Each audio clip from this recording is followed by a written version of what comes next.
भक्तों हर हर महादेव। रामायण पाठ के क्रम में आइए हम चौपाइयों का गायन करें और उनका भावार्थ समझें। पिछले भाग में हमने गाया कि माता कैकेयी और उनसे कटु वचन कहती हैं कि आपकी कोई राउर माया नहीं लगेगी, और दशरथ जी बार बार निवेदन करते हैं कि मैं भरत को राज दे दूंगा, लेकिन राम को जो बन जाने वाला वरदान है इसको तुम बदल दो, इसके बदले में और कुछ मांग लो। पर माता कैकेयी कहती हैं कि हाँ, आपको कोई भी माया नहीं चलेगी।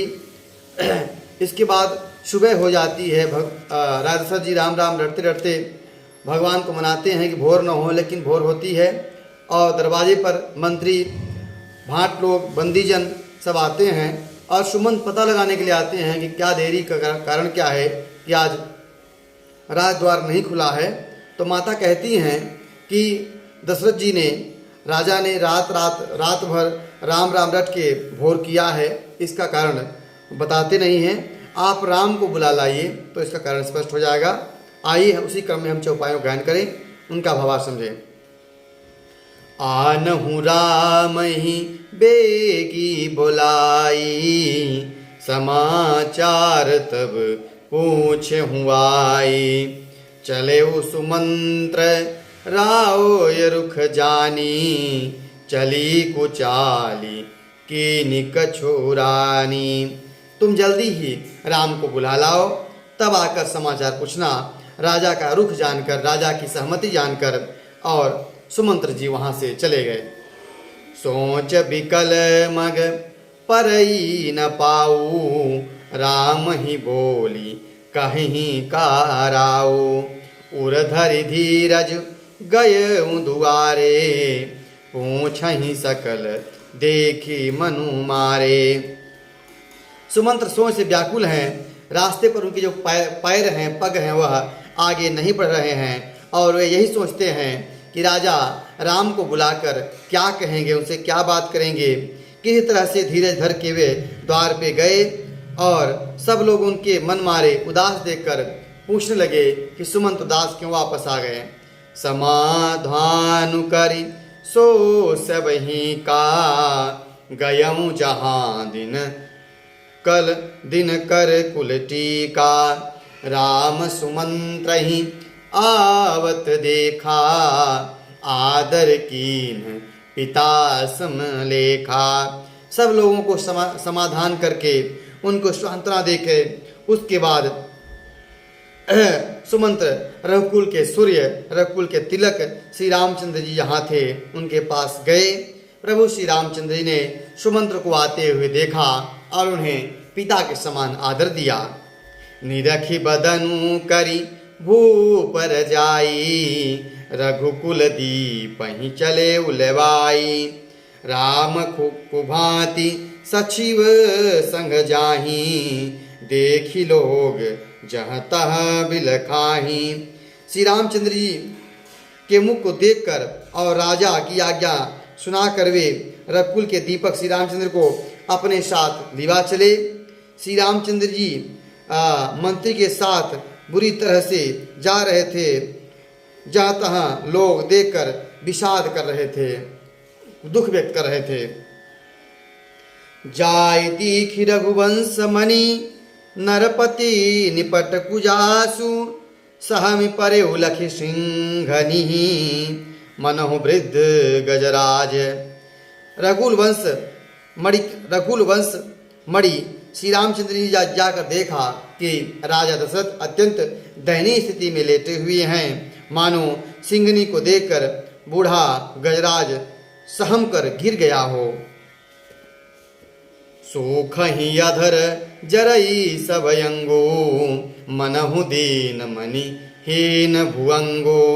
सरुस समीप दीखि कैकेयी, मानहु मीचु घरी गनिलेई। राजा के ओंठ सूख रहे हैं, सारा शरीर जल रहा है, मानो मणि के बिना सांप दुखी हो। इस तरह से राजा दशरथ की स्थिति है। पास ही क्रोध से भरी कैकेयी को देखा, मानो साक्षात मृत्यु की देवी बैठी हो और उनके मृत्यु की अंतिम घड़ियां गिन रही हो, इस प्रकार से दिख रहा है। करुणामय मृदुराम स्वभाऊ, प्रथम दीख दुख सुनान काऊ। तदपि धीर धरि समय विचारी, पूछी मधुर बचन महतारी। श्री रामचंद्र जी स्वभाव से कोमल और करुणामय हैं। उन्होंने पहली बार अपने जीवन में दुख को देखा था, तद्यपि उन्होंने इस पर कुछ कहा नहीं। समय का विचार करते हुए उन्होंने मधुर वाणी से अपनी माता से पूछा, मोहि कहूँ मातु तात दुख कारण, करिय जतन जहि होई निवारण। सुनहु राम सब कारण एहू, राजहि तुम पर बहुत स्नेहू। राजा रामचंद्र जी ने, प्रभु श्री रामचंद्र जी ने माता कैकेयी से पूछा कि माता मुझे कारण बताओ कि पिताजी किस कारण से दुखी हैं, मैं वही करूँगा जिससे इनका दुख जो है, कष्ट है, वह कम हो जाएगा। तब माता कैकेयी ने कहा कि सुनो राम, इनके दुख का कारण यह है कि यह तुमसे बहुत स्नेह करते हैं, बहुत प्रेम करते हैं। देन कहे हुई मोहि दुई वरदाना, मांगेऊ जो कछु मोहि सुहाना।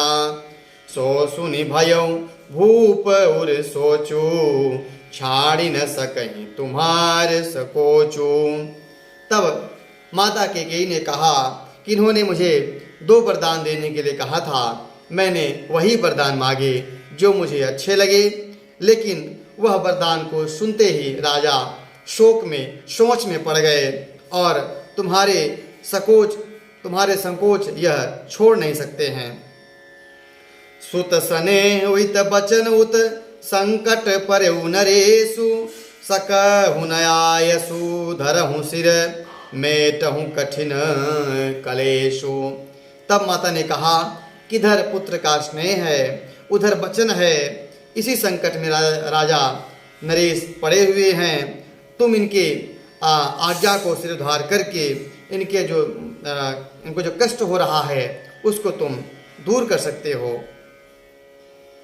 निधरक बैठ कहई कटुबानी, सुनत कठिनता अति अकुलानी।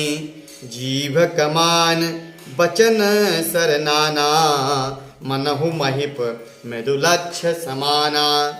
कैकेयी बेधड़क इतनी कठोरता से बातें करती है कि कठोरता भी सुनकर अत्यंत व्याकुल हो गई।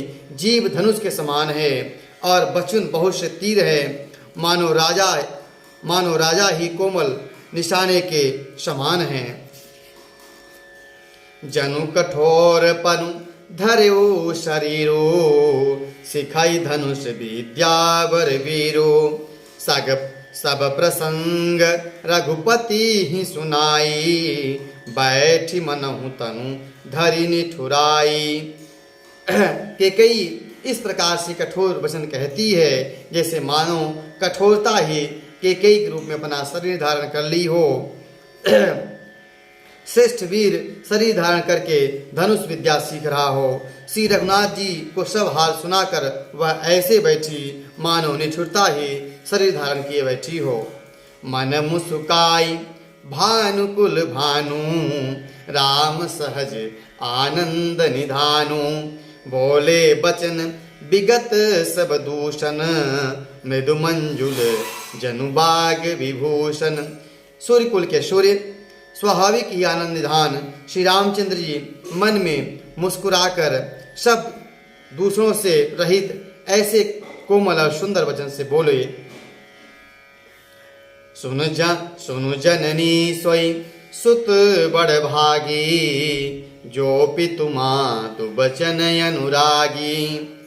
तनय मातु पित तो सनिहारा, दुर्लभ जननी सकल संसारा। हे माता सुनो, वही पुत्र बड़भागी है जो माता पिता के वचनों से अनुराग करता हो, और माता पिता को संतुष्ट करने वाला ही पुत्र वह बड़भागी है, सारे संसार में दुर्लभ है।